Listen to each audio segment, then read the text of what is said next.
Ma tuttavia iniziamo con un preambolo per coloro che si sono collegati forse per la prima volta a questo programma che va avanti da 2 anni.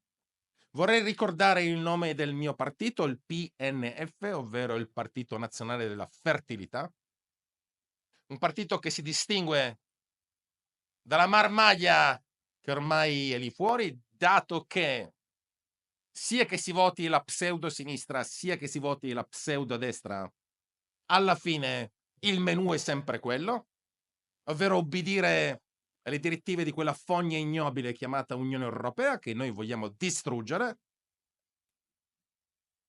L'unico partito dove potete contattare il leader pronto a rispondere a qualunque domanda.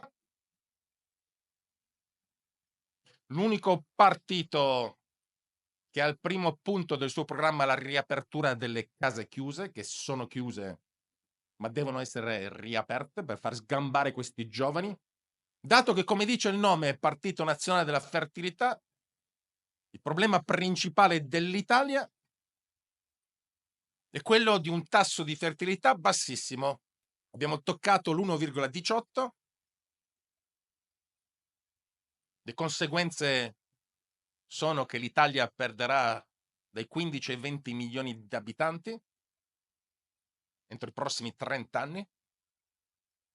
E qualunque cretinata detta su immigrazione, su abbassamento delle tasse e qualsiasi altra storia passa per questo nodo cruciale. E quindi l'unico partito che si occupa di questo problema.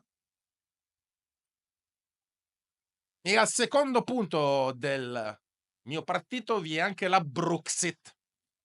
La Bruxit. Per chi non sapesse cos'è la Bruxit, a differenza del Nigel Farage che ha inaugurato la Brexit, a differenza del François Asselineau in Francia, propulsore della Frexit, a differenza della Alice Weidel, leader della FD, che a me sta particolarmente simpatica, anche se la giovanotta non è ancora da fare di strada, che vuole proporre la Deutxit. Il mio partito vuole proporre la Bruxit, perché se arriva qualcuno a casa tua a fare il gradasso, a dettare ordini, mh, a casa tua, tu lo prendi e lo sbatti fuori.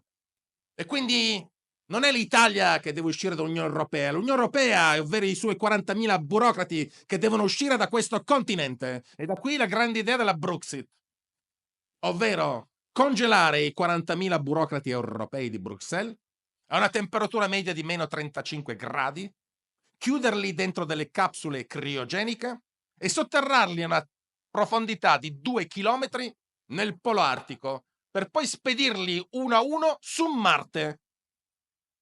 Su Marte c'è vita, io ne sono convinto, e attraverso il sacrificio di questi burocrati europei troveremo la loro utilità, ovvero la Bruxit. E per chi segue il canale, ho già avuto una conversazione personale con Elon Musk e assieme a lui porteremo avanti questo progetto visionario della Bruxit.